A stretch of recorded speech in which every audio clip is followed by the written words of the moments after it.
Assalomu alaykum Sayat TV'nin ashaddiy muxlislari. Mana biz Ufadamiz.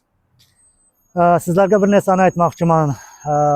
18+ videolarni do'stlaringizga yubormangizlar va do'stlaringizdan sizlarga tashlashiga yo'l qo'ymangizlar. Shuning orqasidan ko'pchiliklar qamalib ketyapti do'stlar. Bu yangilikni sizlarga yetkazmoqchiman.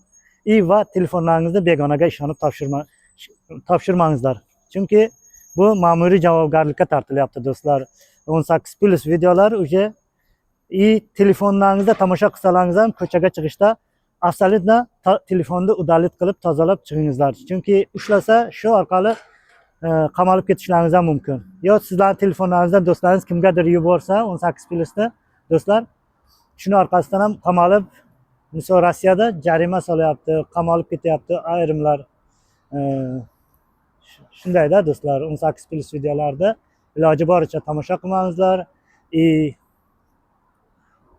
Do'stlaringizga ham bermangizlarda, iloji boricha begona kishiga telefonni bermangizlarki, telefonlaringizdan birovga telefon taylasa.